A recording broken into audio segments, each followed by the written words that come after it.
So here I am doing an inside look with Martelli's Kitchen, famous catering company that caters here in the catering from Montreal. And we're going to learn how to make Vietnamese banh sandwiches.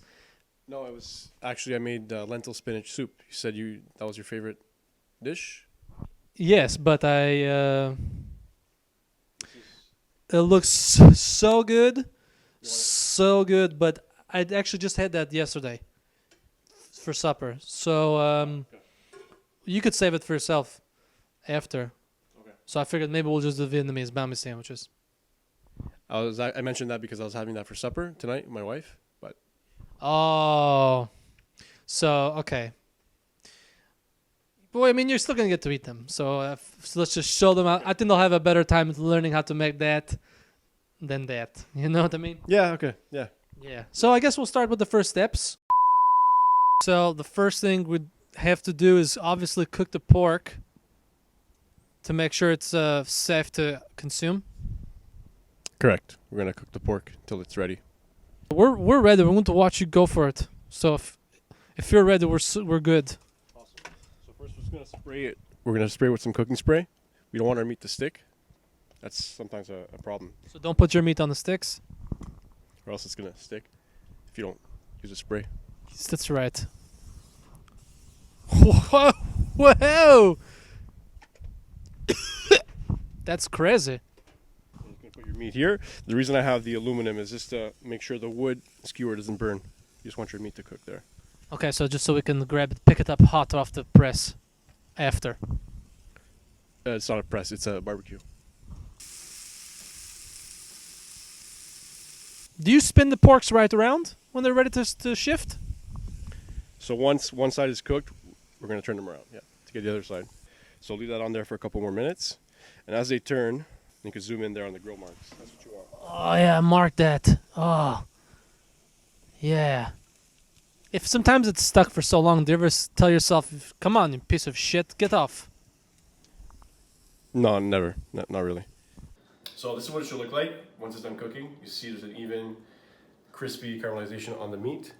Look at that. They were marinated before in a mix. I put in the blender honey, sugar, fish sauce, spring onions, garlic, and ginger. So once they marinate, you could have a closer look. That's what you'll get. And when I cut the strips of the tenderloin, I cut them lengthwise with the grain. So I'm going to be chopping these guys up crosswise so we don't have a chewy piece of meat. So I'm just going to chop this up. You'll see there. You want a little bit of pink here. Your meat. So now the bread's been toasted, the pork's been toasted on the barbecue, and we're ready to assemble the banh mi's, and we're going to do it.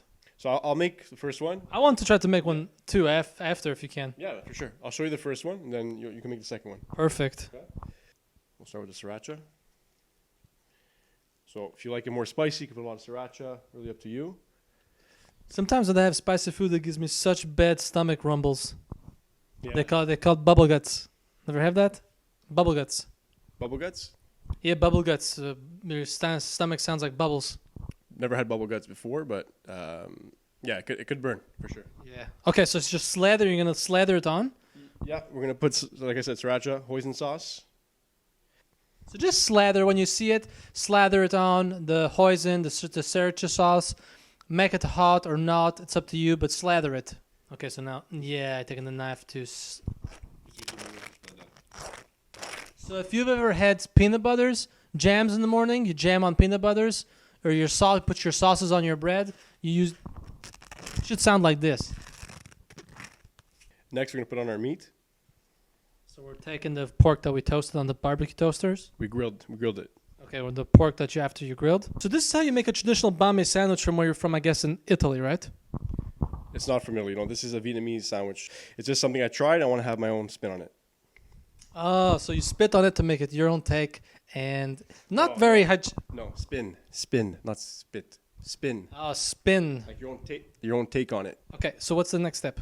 Now you're gonna top it off with your vegetables we have here. So we have pickled carrots, we have red onion, jalapeno, cucumber, and pickled radish. So we're gonna start with our carrots. Layer that on top. Where do you buy carrots? Your grocery store. Next up is the onions. Yeah, red onions. Next, we got jalapenos. Jalapenos. Those who can get some heat. Jalapenos. And then cool it off with some cucumbers. Yeah, cool as a cucumber, hot as a jalapeno. That's like my days in the summertime. But yeah, that's for another day.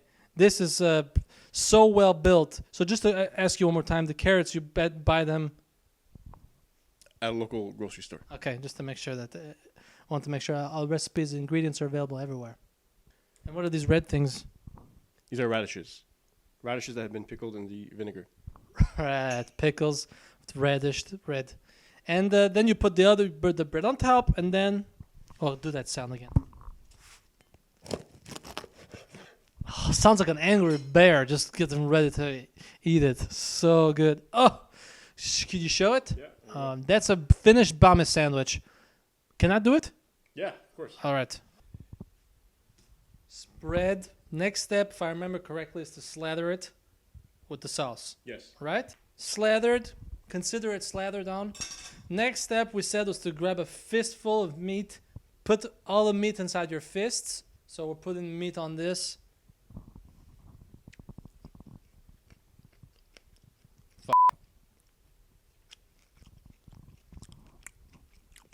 You hear that? It's not a grainy meat. So we're going to take now pickles, carrots, the carrot on top. Right? Yeah, perfect. Okay. We're going to put now cool cucumbers to cool it off. Ugh, these are so slippery. Is there no way to get them to frickin' stay on this thing? So then you take the pickled radish and the pickled juice, which replaces pickles, less caloric for calories. It's not pickle juice. It's vinegar. That's all.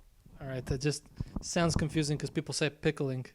These fucking things don't want to stay on top. I'm going to lose some. Someone's going to get really...